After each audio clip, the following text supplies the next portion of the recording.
వడ్డీకి అప్పు తీసుకున్న వారు తిరిగి చెల్లించమంటే అక్రమంగా కేసులు పెట్టి బెదిరిస్తున్నారని రాజేంద్ర నగర్ కు చెందిన ముల్లెటి మాధవి ఆవేదన వ్యక్తం చేశారు. లాలా చెరువులోని బాంబే గృహం వద్ద ఆమె మంగళవారం సాయంత్రం మీడియాతో మాట్లాడారు. హౌస్ లోన్ కోసం వచ్చిన వల్లి మీనా కుమారి వల్లి దుర్గరాజుతో తమకు పరిచయం ఏర్పడిందని, వాళ్ళు తమ వద్ద తక్కువ వడ్డీకి తీసుకొని ఎక్కువ వడ్డీకి తిప్పుతామని చెప్పి తమ నుంచి 45 లక్షలు దఫదఫాలుగా తీసుకువెళ్లారని ఆమె అన్నారు. దానికి బదులుగా వాళ్ళు బాంబే గృహాల పట్టాలు, ఖాళీ చెక్కులు ఇచ్చారని తెలిపారు. ఇప్పుడు డబ్బులు అడుగుతుంటే తమను బెదిరించడంతో పాటు అక్రమంగా కేసులు పెట్టారని, కేసులు ఉపసంహరించుకోవాలంటే తమ వద్ద ఉన్న చెక్కులు, పట్టాలు అడుగుతున్నారని అన్నారు. దీనిపై పోలీసులను కూడా ఆశ్రయించామని, అయితే వాళ్ళు ఎస్సీ ఎస్టీ కేసు పేరు చెప్పి బెదిరిస్తున్నారని పేర్కొన్నారు. దీనిపై తూర్పుగోదావరి జిల్లా పోలీసులు దయ ఉంచి తమకు న్యాయం చేయాలని ఆమె కోరారు. బయట నుంచి అప్పు తీసుకురావడంతో పాటు ఆస్తులను తాకట్టు పెట్టి డబ్బులు తీసుకువచ్చానని, ఇప్పుడు కూతురు పెళ్లి చేయాలని వీళ్ళు ఈ విధంగా తిరగబడడంతో ఏం చేయాలో తెలియక రోడ్డున పడ్డామని ఆమె ఆవేదన వ్యక్తం చేశారు.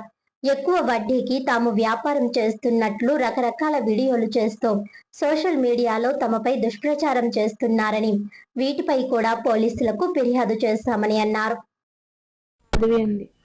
మాది నెహ్రూ నగర్. నేను బొంబే గృహాల ఆవరోడ్లోని వల్లి మీనా కుమారి, వల్లి దుర్గరాజు అనే భార్యాభర్తలు ఇద్దరికి కూడా డబ్బులు ఇచ్చానండి. వాళ్ళు మా ఇంటికి వచ్చి మీకు మేము డబ్బులు వడ్డీకి తిప్పుతామని చెప్పి ఇంటి పట్టాలు నా దగ్గర పెట్టి 45 లక్షలు తీసుకున్నారు. చెక్కులు, ప్రామిసరీ నోట్లు, ఇంటి పట్టాలు కూడా నా దగ్గర పెట్టారు. ఈవేళ నాకు అభ్యంతరాలు వచ్చి నా డబ్బులు నేను అడుగుతుంటే, మేము ఎస్సీ ఎస్టీ వాళ్ళం, నువ్వేం చేస్తావో చేసుకో, నీ వెనక ఎవరో లేరు, నిన్నెవరో చూడరు, నీ మాట ఎవరో పట్టించుకోరు అని చెప్పి వాళ్ళు నాకు ఎదురు తిరిగారండి.